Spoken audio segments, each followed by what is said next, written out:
Hello, welcome back to another episode of the YepBoat podcast. It's been a little bit. I'll explain why in a second. This episode we'll talk is always about the meta. So, Hearthstone Battlegrounds, how do you win? How do you play? What are things like right now? Talk about the differences between high ranked and low ranked people, or average people, I should say, because that's something that's been on my mind, something I've clearly seen recently, and maybe this info can help you shift as well into a different gear to maybe hit higher ranks. Then I'm also going to talk a little bit about the community in general for Hearthstone, because there is some changes in that, which I've noticed, or interesting stuff. Also about changes within Hearthstone, like tournament wise, and because I love talking about esports, I'm still very hopeful for BG esports. Always have been. I think the game needs that. And then last but not least, maybe about the channel, where it's heading. You've seen me upload a lot of like different videos recently compared to what I used to do, where I want to head with this. So if you want to hear me ramble on about that, stick around. But let's talk about the meta first, because that's why you guys are here. Oh no, let's first explain why this episode took so long to make. Actually, it was not this episode, but I wanted to do an episode. I planned it. It's a really cool one. Made a nice interview, but for some reason it's been taking like almost over a month to try and get it together. So hopefully I'll be able to work on it soon and get it out there, but for now it's still on hold. That's why this episode is so late, because I expected to have that episode out first. But yeah, I'll make this one. Meanwhile, hope you can still stick around for that, because I'm actually hyped for it, and I hope it's gonna go through soon. The meta.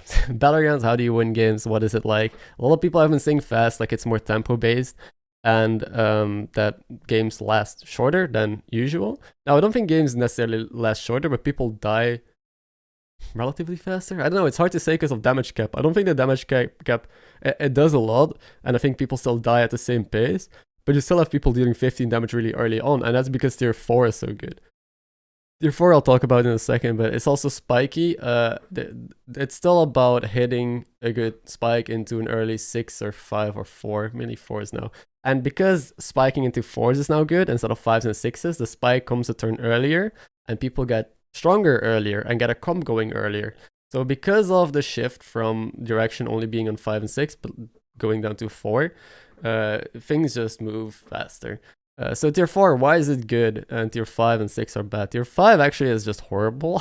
There's like so little tempo now, with like Sneeds being gone and other tempo cards being gone. The only good scaling on 5 is like Nomi. Mama Bear is okay. Mama Bear Crocolisk is more of like a tempo play for like tempo beast, but doesn't get a first place. So it's mainly Nomi that can actually do stuff, depending on your hero as well. Not every hero can make Nomi work as well. Tier 6 is still good, so if you can push for 6s, if you can hit Slysssa, Omega Buster still is okay.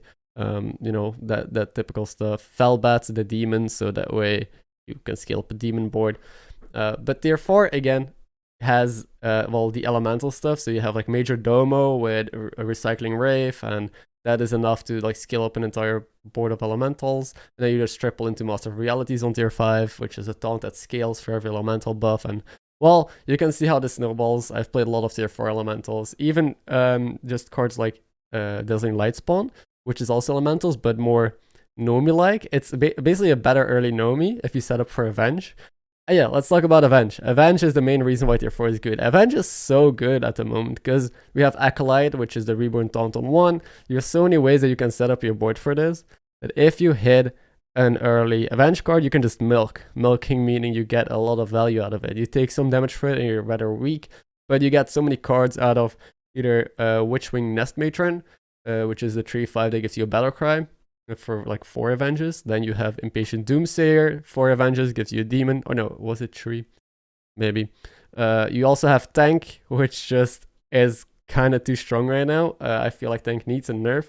Most people think Tank needs a nerf. I know some people don't. Like I talked to Bofer, and he felt like Tank was healthy for the game. That's good to have some tempo on tier 4. I do agree. I do like that you can stabilize on 4, but I think there's too many tools on 4, honestly. And just losing to an early tank that you can't do anything about feels bad. Even though it can help weak people stabilize, it can also help strong people snowball even harder. Because now if you play Avenge to milk with Doomsayers or whatever, you can add crazy tempo into it with Mechanotank that already has a good board for it.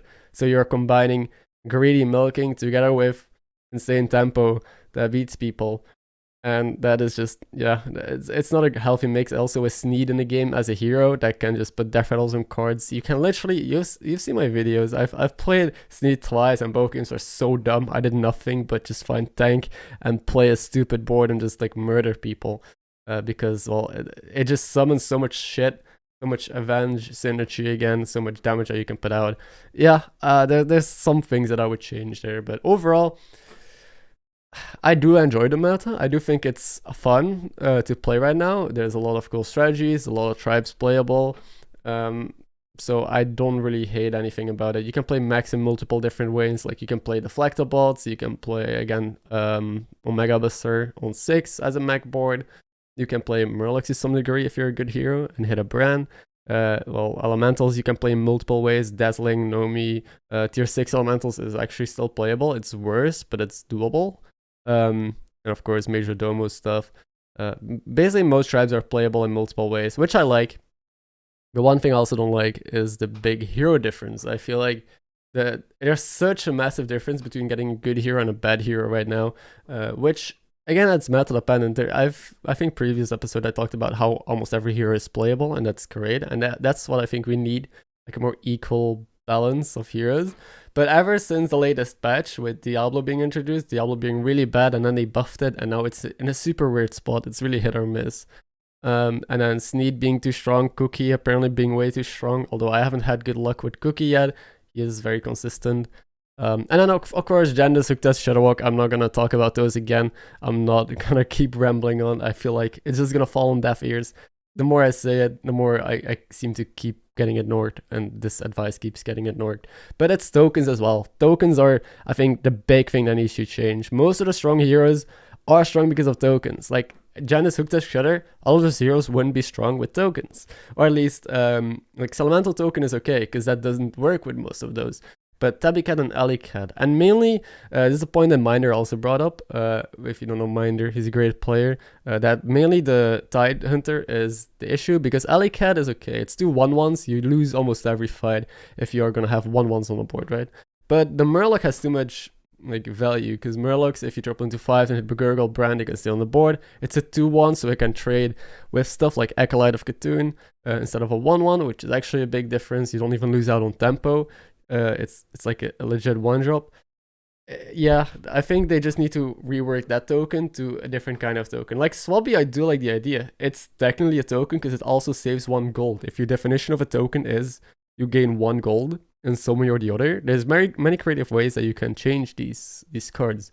Because then technically you could just have Battlecry give a coin or something like that, or maybe have a unit that only costs 2 gold in the shop. That would make some interesting stuff. I don't know how that would work out, if that would be broken or too weak, but I think looking at different solutions for these tokens is something that the game really needs, or has had a need for a while, because that's gonna fix most of the issues. Well, there's still strong heroes that don't necessarily need tokens that probably have to be looked at.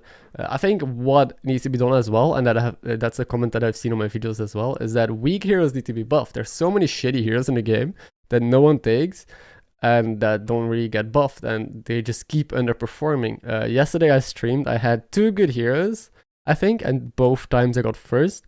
And all the other heroes were like very bad heroes, and with all of them I lost, except for Craig, because I high rolled. But yeah, I got Nosdormu, I got top 8, I got another shitty hero, I think Shambhala, I got like 6th place. Like most heroes that are bad for a reason, and people don't like taking them because it's too big of a gap. They need to make it smaller somehow.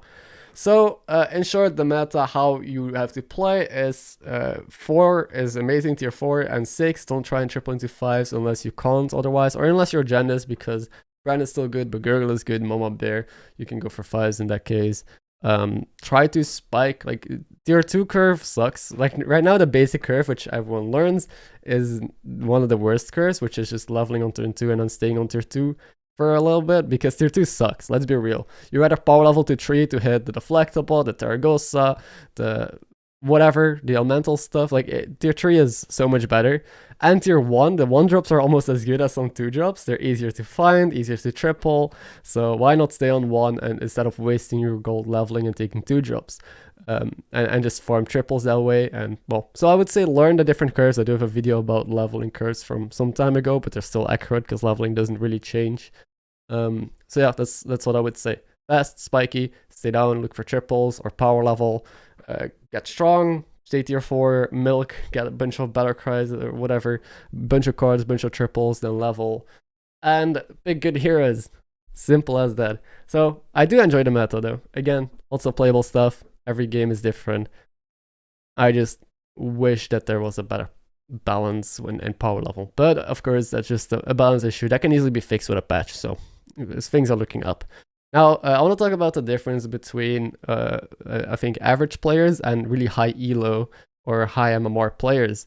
Because it's something that I've thought about a little bit. Like, because I mean, I didn't start off as a high elo player. I was like for half a year or even a year floating around 6 to 9k MMR before hitting a leaderboards, and I didn't know how to get better. So I don't really remember that much about that time. I just remember that I played a lot and that I couldn't climb and that it was frustrating. But after talking with some other people as well, it's clear to me that one of the biggest differences between average players and high elo players is their mindset. Now, this might be annoying to hear because it's not just a trick. I can't just tell you, yeah, you need to do this more, like power level more, or learn economy more, or do this. No, it's change your mindset. Most high ranked players, I should say most, I don't think I can generalize things, but most high ranked players have a different eye or a different look at the game. They try to approach it differently. They try to learn from others. They watch a lot of streams. If they see a play being done, they try to imitate it and figure out if it works for them or not. If they suck at a hero, they ask other people or see other people play the hero and try to directly copy it. And if it doesn't work, they change it according to their play style. Because another thing is there's no one way to play. I think most average players think that you need to play like this, or you need to hero power referee run 1 with Reno, or this or that. But no, I can't objectively tell you what the right and wrong play is, because everything is so subjective. Even the highest ranked people don't agree on stuff. They have different takes on stuff. Best example is a while ago when rank 1 and rank 1 EU and rank 1 NA, that was Jeef and XQN, did a co-op to learn from each other or to play together, because Jeef was a very tempo-ish player. This is an example that I bring up a lot because it's the best one I can find. Jeef was very tempo-ish. He liked playing down on 4 and playing mechs. And then you had XQN, who is, well, super greedy. Greedy to an extent. He power levels a lot, tries to hit early triples, tries to high roll, gets to low HP. So they play completely different, complete opposites, and yet both they're rank 1, just in a different region. They're both the best players. And even on the same server, people have completely different play styles, very safe and tempo-ish. You have very greedy people, you have in-betweens. I'm an in-between. I have games where I like being greedy, I have games where I like being tempo. I swing a lot, depending on the meta. I'm trying to find my foot. I don't really think I have a super set play style right now, although I do think I lean more towards safe and tempo. But that's okay. It's okay to have a play style. It's okay to be comfortable in the way you play the game, because learning other people's play styles is helpful to a degree, but completely adapting it and taking it, I don't think is. I have not seen it work yet. That's the thing. I've never seen someone in higher rank just switch their play style completely because they learned it from someone else. You're already high ranked doing what you did. There's no reason to change your style. If you're an average player, definitely take notes, definitely learn, try to imitate stuff, but learn from people with your playstyle. If you're a greedy player, don't learn, or you can still learn from someone who is tempo based, but try to learn more from someone who is greedy, because their playstyle is gonna match more with yours. So if they make certain plays, it might be more intuitive for you to understand them and implement them. You can still, of course, learn from tempo players. I'm not saying you gotta disregard them, because they also have things to offer. Because if you only play greedy, you will, well, not be able to how to fall back or how to play to your 4 comps, which is also important. So it's good to have a wide variety of tools under your belt, know how to adapt to many situations. But I would say just work and perfect on the one thing that you think you're good at and how you think you can play the game optimally. Wow, this was a lot a lot longer and more different than I wanted to put it into words, but I hope this is gonna help you with, you know, your mindset. I do think there's more things to it. Of course, it's more nuanced. I'm just trying to simplify it and just trying to like put it into words on how it could potentially help you. But one thing I also like to do is compare it with chess. Now, every time I compare Battlegrounds with chess, there's going to be people in the comments saying, oh, but chess is no RNG, Battlegrounds is flipping a coin. Yeah, okay, dude. If you think Battlegrounds is just pure RNG, then don't play the game. But yeah, chess, of course, has zero RNG. Battlegrounds does have RNG. Doesn't mean that there's no skill to Battlegrounds. I'm purely comparing the skill aspect of both games. Because in chess, you clearly have like an early, mid, and late game. If you don't play chess, you probably can't follow along, but I'll try to explain it. In the early game in chess, you have like openers that you learn. You literally have to study multiple openers and like how to counter them. And in Battlegrounds, kind of the same deal. There's multiple leveling curves that you can study, multiple heroes, how to open with them, how to use your hero power. If you have these cards in the shop, do you stay down? Do you level? Do you try and triple them? So those are all things that you can actually study and that are important to know, I've come to realize, because early games are super important. They literally dictate the rest of your game. If you blunder in the early game, you might lose out on a triple or on health, or on a power level. It depends on the tribes in the lobby, on your matchups. So in chess, it's the same thing. If you do an opener and you blunder, you can lose a piece if someone counters you properly. So then you also come into the mid game. So with chess, you set up your early game, your opener, so that way you're in a good position mid game to just battle it out. Mid game, there's strategies that you can learn. There's like things that you can understand and know, but there's no like study to it because every mid game is very often different. People start playing different moves that you have to react to. Same in Battlegrounds. You had your opener. Openers can look very similar. You have your triple into, let's say, Nomi, you know, all been done before. Then you gotta know how to transform that. Where do you go? Do you just cycle elementals? Do you still level? What is the next step? So then mid game, it's more intuitive. You can't just like learn step by step what you have to do. You have to learn in a general sense where you want to go and what the important decisions are to make. And then late game as well. After you did your mid game, you know, you're beating people or you're losing. Doesn't matter. You are in a certain position, and you know it's down to the wire. In chess, you have just a couple pieces left and then becomes super tactical. You need to know, like every move matters. If you make one wrong move, you can be mated, you can lose a pawn. And even a pawn is important. Because that single pawn, you can promote it all the way to a queen if you get to the end of the board. So you really have to try and set yourself up in an optimal position. Even in the early mid game, you start playing for the late game a bit. You're like, I'm going to protect this pawn, make sure it doesn't get stolen, or make sure it doesn't get into a vulnerable spot and stays protected, so that way in the late game it's still valuable to me. Same thing happens in Battlegrounds, that you kind of want to know where you're heading in the late game. If you're playing big elementals, you kind of know that in the end game, I either just go for full stats, or I might have to go for golden selfless. Or if you're playing demons as well, you have a couple of cards that probably don't matter. Those are cards that you're like, yeah, I don't need them. I might start picking up a ghoul because there's a George in the lobby for later on, and stuff like that. And then late game again, it's super important that you know how to optimize your board. Every like small detail matters. Switching two cards can be a difference between winning or losing, or like maximizing your odds. Maybe it's a 5% difference, but like that matters. That might be 5% whether you get 10 more MMR or not, or 20 more MMR. I don't know what the difference is in certain elos.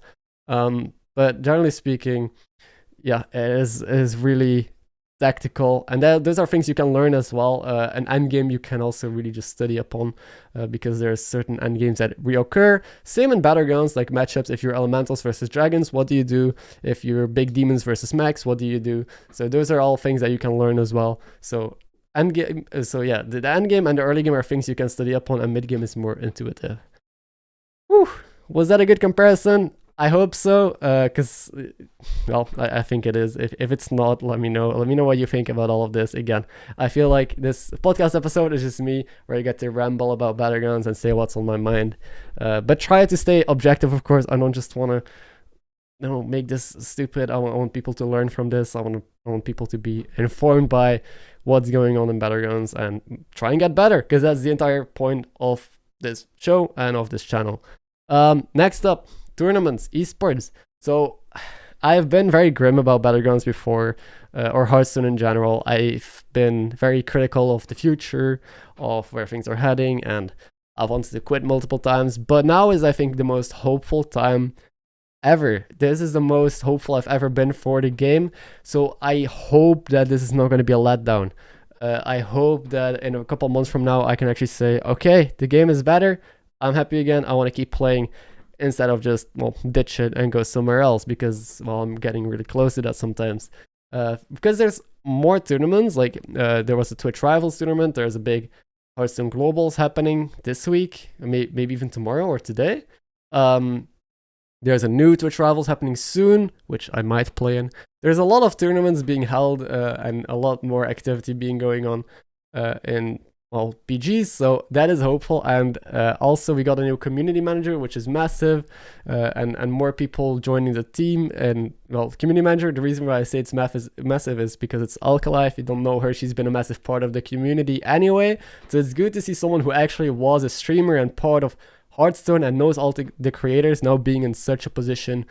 Makes me hopeful. Makes me hopeful that there's going to be better decisions soon, and we don't have to complain about, you know, the representation issues or invites or whatever. You know, I hope stuff like that is going to be sorted soon, and it's just going to be more fun and healthy to be a content creator, or just to enjoy the game and enjoy the content that can be produced by everyone in the community. So I just wanted to mention that, and then I want to move on to the communities now. Mainly, first of all, my community. I'm really happy that you guys are all enjoying the content. We've hit 10K a couple of weeks ago, so I want to thank you all for that. But also, just in general, I feel like the Hearthstone community on Twitch and YouTube has been more diversified, I would say. Like, instead of just being a couple big names there and then a bunch of small streamers, I see way more content creators step up and grow. There's way more amazing BG creators, I think, streaming right now. Now, I'm mainly talking about Battlegrounds. I don't know how it is in other niches, of course, because I'm not that interested in Standard, for example. But yeah, in Battlegrounds, I see way more communities spawn and way more people getting views and way more YouTube channels pop up and do well. So it's really cool to see this growing community of content creators, you know, interact to each other and grow. And that's also something that's been I've been happy to see. So hopeful for that as well. Hopeful that we can keep growing this. Now, overall, again, Hearthstone is on the decline, so the numbers probably come from higher up, like the big streamers. I don't know where the numbers come from, but still, I think this was interesting to mention. And last but not least, where this channel is going to go in the future. So where I started was with like evergreen guides, these massive animated tutorial videos. They took me days to make. I scripted them out completely, animated them, tried to make them as good as possible. But I've come to realize that those take so much time and they don't do well. They get like, I mean, 10,000 views is good, right? But that's not worth the time that I put in. I don't make that much money of that at all. Like, I can't justify that in any way, shape, or form. And then there's just gameplay, which is actually just better. You can just post games and don't do anything about it. But I also don't want to do that, because I know that's why you guys are not here. Too many people, like, if you want to watch gameplay, you can watch a million other channels. I didn't want to be one of those channels. I wanted to give it an educational twist. But I found the perfect combination when I made the Vol'jin video. So I had this Vol'jin game where you can watch it, where I got a bunch of health on my Targal sauce. It's a classic build. So I decided to merge it. I decided to make it a gameplay video, but a guide, like have it gameplay, but I talk over it and try and educate people. So I please both audiences, I guess, and people who just want to see guides or want to see gameplay will both enjoy the content. And it worked. Like, people have been getting so many kind comments from everyone. It's been literally so strange to see suddenly a flood of like people being supportive on these videos, because normally you know most comments are either critical or just people saying, yeah, the video was nice. But I'm not used to this overwhelming kind of positivity, so I want to thank you all so much, and I'm so happy that I finally found a format that I enjoy making, that you guys enjoy watching, and that I'm working on right now, like the mix of gameplay guides together, because this is worth making. These videos take like maybe 1 hour, 2 hours, and they don't take up 3 days anymore for a guide that no one's gonna watch, you know. So I'm happy that I'm able to be able to put out guides in a way that they don't, or like they're not too time consuming and they are not worth the effort, because it feels bad working on big projects and then not seeing a return. So yeah, I still want to do some big projects. I have planned them. I've just been lazy. So don't worry, I'm gonna make some really fun, highly edited content. But yeah, that's all I wanted to say. Thank you guys. I'm happy that the channel is going like this. Now where I'm going in the future, I guess I mentioned I was gonna talk about that. So right now I actually don't know. I'm just uploading these like 2 a day because they're fun, they're great.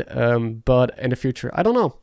I'm an experiment. Future is always uncertain. I don't like thinking and talking about the future. I've come to realize every time I set myself a goal or want to do something in the future, things change, and I'm like, nah, I don't want to do that. And then I have to make an update video and blah blah blah. Who cares? I'm gonna end the episode here. Before I said I was gonna ramble on, this always happens. Thank you guys for watching. Hope you enjoyed it.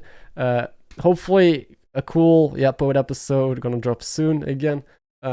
That's it, and have a good day. Good luck on the Battlegrounds.